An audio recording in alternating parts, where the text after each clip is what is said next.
Corinne Touzé en deuil, elle pleure la disparition d'un être cher et bouleverse le plateau de Célébdo. Invitée sur le plateau de Célébdo ce samedi 14 juin, Corinne Touzé s'est livrée avec émotion sur la disparition d'un être cher, et a bouleversé toute l'équipe.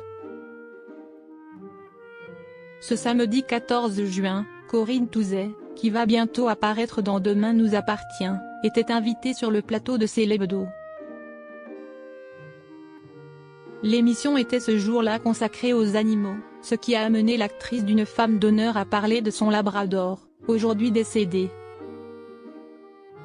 Raphaël Mezoraï, propriétaire de 17 chats, était lui aussi sur le plateau de l'émission, et a ainsi pu écouter Corinne Touzé parler, dans un premier temps, de son rapport avec les animaux. C'est toute ma vie les animaux.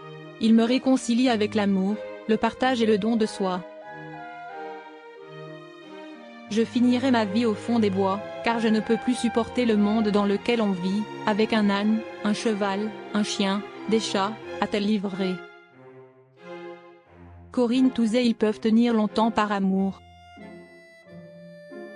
C'est ainsi très émue que l'actrice a raconté son décès, alors que son chien l'avait accompagnée pendant 14 ans. Il était malade depuis longtemps, il avait des tumeurs mais à la campagne il vivait bien. Comme tous les labradors, il a tout le temps, et jusqu'au bout, joué et fait la fête. Mon angoisse, c'était de ne pas être là quand il allait partir, a-t-elle expliqué. Elle a alors poursuivi en expliquant que son chien l'avait attendue pour mourir, alors qu'elle était partie en tournage. Ce jour-là, je me suis dit, il va partir aujourd'hui. Il est parti 1 heure après son retour. La comédienne a alors expliqué, je pense sincèrement qu'ils savent qu'ils vont partir, mais que surtout, ils peuvent tenir longtemps par amour. Ils nous aiment tellement, on fait partie de leur vie. C'est pour ça que je dis toujours qu'on ne perd pas un animal, on perd un ami. Ce jour-là, il attendait sa maman, entre guillemets pour s'en aller, a-t-elle livré. Aurélie Casse émue face à l'histoire de l'actrice. Aurélie Casse, présentatrice de l'émission, a elle aussi vécu une histoire similaire, et le récit de Corinne Touzé l'a alors bouleversée. En juillet 2023, elle avait en effet annoncé la mort de son animal de compagnie, Jingo.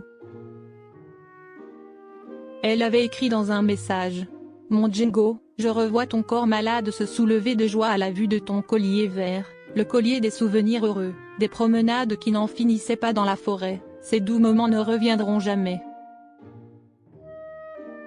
Lord Byron, quand il rendait hommage à son chien, disait qu'il avait la beauté sans la vanité, la force sans l'insolence, le courage sans la férocité, toutes les vertus de l'homme sans ses vices. « Ton regard enveloppant me manque terriblement », avait-elle déclaré.